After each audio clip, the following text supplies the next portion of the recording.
Sir बोले कृष्ण भगवान की की जय। तो सर आज हम जिस जगह पे आए हैं वास्तव में इस जगह का नाम है ज्योति सर। ज्योति मैंने प्रकाश, यानी कि भगवान कृष्ण जी ने यहाँ पे ज्ञान का ज्योति जलाया गया था। इस सरोवर को हम देख रहे हैं, इस सरोवर को बोलते हैं ज्ञान का सरोवर और इसका मिलके बना फिर ज्योति सर। वाह वाह अगर वाह। हम सामने देखेंगे वहाँ पे हाँ जी। तो वहाँ पे लिखा हुआ है आदि गुरु शंकराचार्य मंदिर। ये आदि गुरु शंकराचार्य जी बताते हैं कि 1200 साल पहले जब उन्होंने पूरे भारत को घूमा, वो घूमते हुए यहाँ पे आए। उन्होंने बैठ के इधर में पूरा मेडिटेशन किया, ध्यान किया, महसूस किया इस बात को, और फिर उन्होंने कह दिया कि भगवान जो कृष्ण ने गीता गाई थी वो ठीक इसी जगह पर ही गाई गई थी। मतलब गीता का जो ज्ञान था जी जी जी। अर्जुन को दिया था, यहीं हाँ। पे दिया था। तो सर आप सुन लीजिए थोड़ा सा। जी जी उसके बाद फिर हम जवाब सवाल करेंगे। जी जी।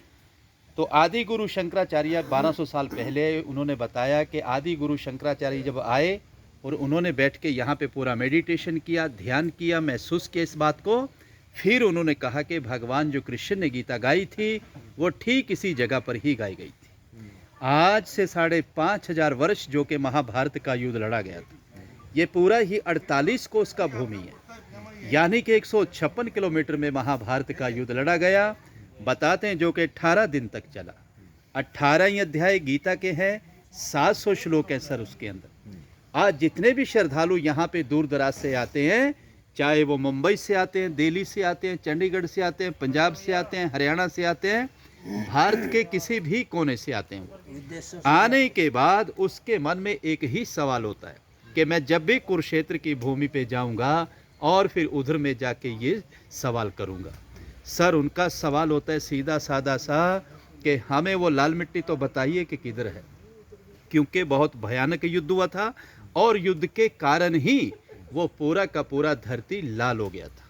लेकिन आज वो लाल धरती हमें यहाँ पे दिखाई नहीं देता है। क्यों नहीं देता? जिस तरह कहते पहाड़ों का पानी आता गया, मिट्टी आती गई, वो परत दा परत बनता गया और जो लाल मिट्टी था वो गहराई के नीचे तक चला गया, धीरे धीरे करके दूसरा मिट्टी ऊपर आता चला गया। इसलिए हमें अब वो दिखाई इधर में नहीं देता है। हम फिर भी कोशिश करते हैं, यदि मिट्टी को गहराई से नीचे से खोदा जाता है तो अब भी लाल मिट्टी नीचे से अवश्य ही निकलता है। उस जमाने में बताते हैं कि उस समय इधर में ना तो किसी का मकान था, ना किसी का घर था, ना कोई गांव था, ना कोई शहर था, ना कोई रास्ता था। ये बिल्कुल एक बंजर जमीन था कि जिधर में महाभारत का युद्ध लड़ा गया था। आज हम जिस पवित्र भूमि पे और जिस पावन धरती पे यहाँ पे दर्शनों के लिए आए हैं, ये है मध्यम, यानी कि सेंटर पॉइंट, कि जहाँ पे भगवान कृष्ण जी ने अर्जुन को गीता सुनाया।